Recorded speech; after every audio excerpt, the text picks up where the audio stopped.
भाई मुसलमानों को कम मारोगे? 80 को काटा हूँ, 70 कर लूंगा, तब मरूंगा, से पहले नहीं मरूंगा। और बोलो।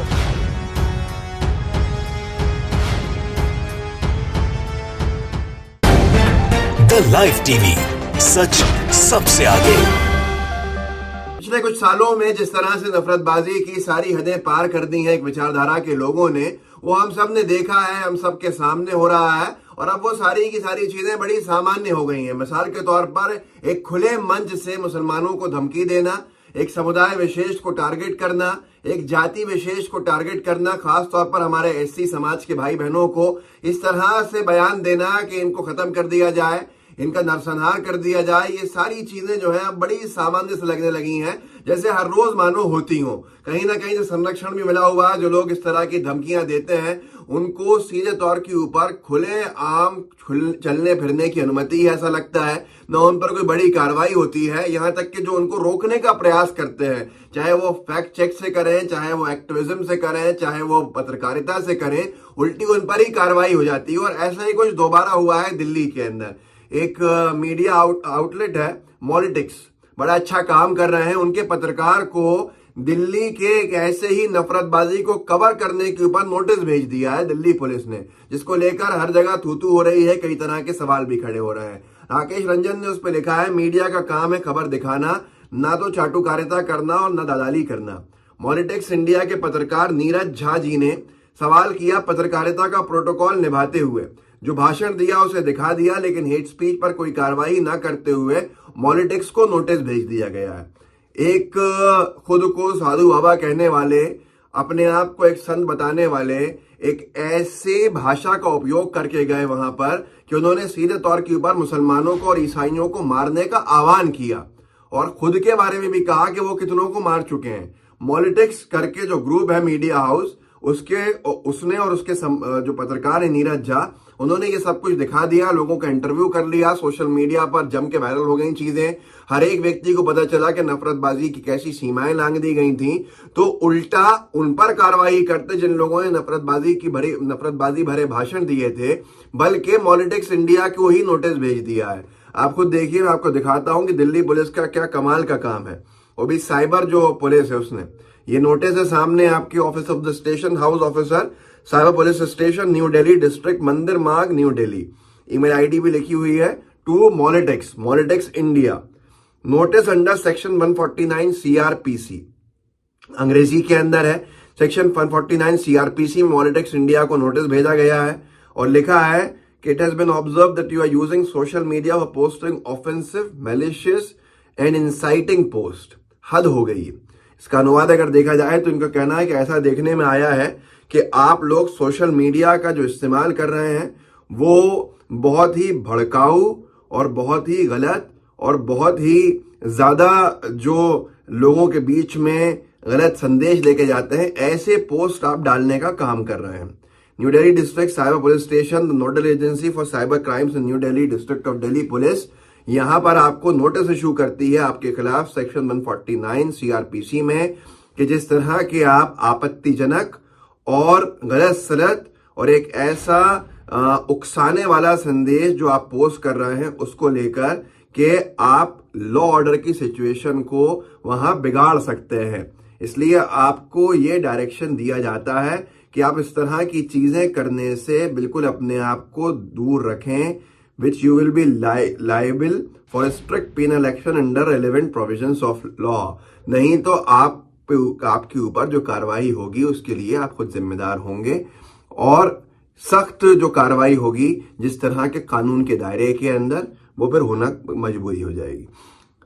आगे लिखा, inspector Vijay Payal, station house officer, police station cyber, new Delhi district, Mandir Marg, new Delhi, और उनका सिग्नेचर है।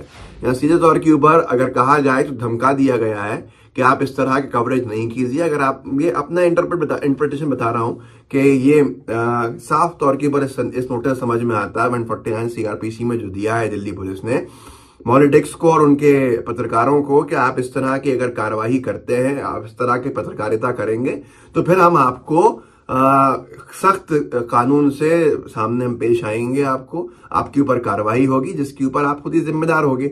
मतलब जो नफरत भरे भाषण दे रहे हैं इनको कोई दिखाए नहीं, क्या ये कहना चाहती है दिल्ली पुलिस?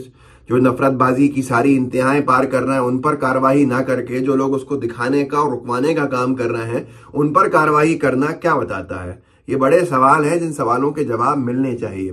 पॉलिटिक्स ने, और रुकिएगा, जिन बाबा जी के ऊपर ये पूरा कवरेज हुआ था उन्होंने कैसे बताया है, खुद कबूल किया है कैमरे के ऊपर कि उन्होंने कितने लोगों को जान से मार दिया है। जो आह्वान कर रहे हैं कि भैया तुम लोग कब तक ऐसे बैठे रहोगे कि मारोगे नहीं मारोगे हिंदू, मुसलमान और ईसाइयों को।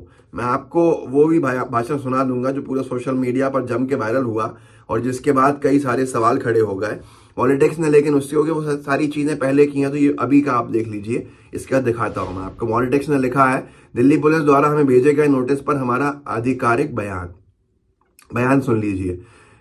ईसाइयों को कब मारोगे, मुसलमानों को कब मारोगे? जब खुद मर जाओगे तब। तुम्हारे पास है क्या मारने के लिए?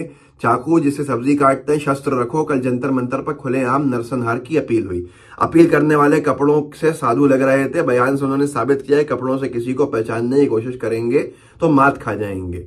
इसके अलावा उस जगह हिंदू राष्ट्र के लिए नारेबाजी हुई। बीजेपी नेता सूरजपाल अमू ने कहा, देश हिंदू राष्ट्र था, है और रहेगा। जो ऐसा नहीं मानते वो पाकिस्तान या बांग्लादेश चले जाए। हमने इस पूरी घटना को रिपोर्ट किया। दिल्ली पुलिस ने हमें एक सीआरपीसी की धारा 149 के तहत नोटिस भेजा। ये जानकर अच्छा लगा कि दिल्ली पुलिस हेट स्पीच के खिलाफ है, लेकिन ये दुखद है कि दिल्ली पुलिस हेट स्पीच देने वाले नफरती लोगों के खिलाफ कार्रवाई करने के बजाय हमारी संस्थान को नोटिस भेज रही है।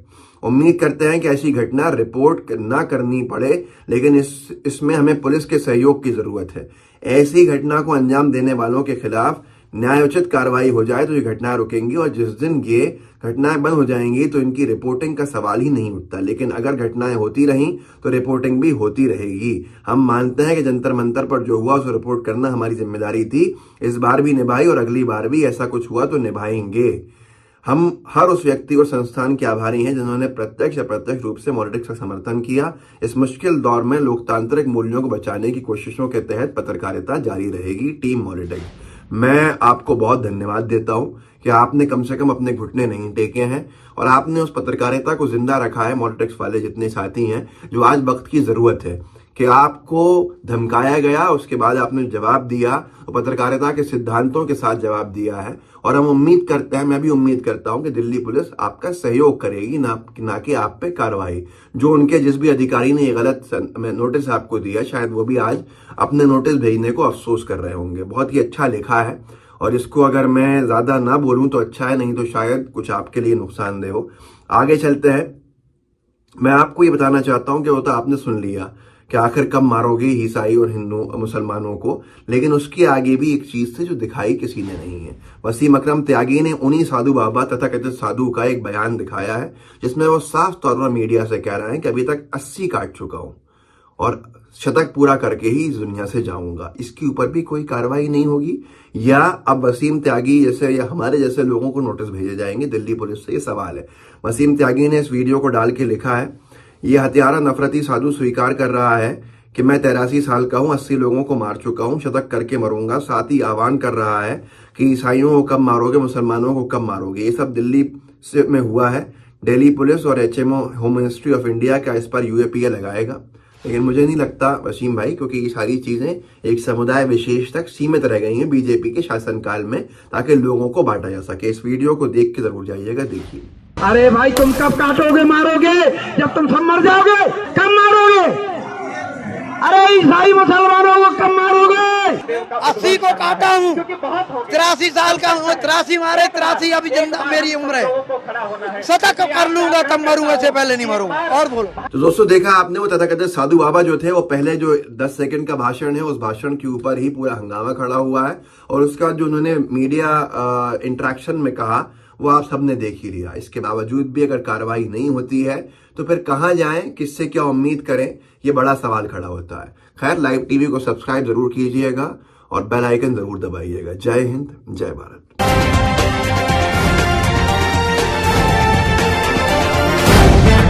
द लाइव टीवी, सच सबसे आगे।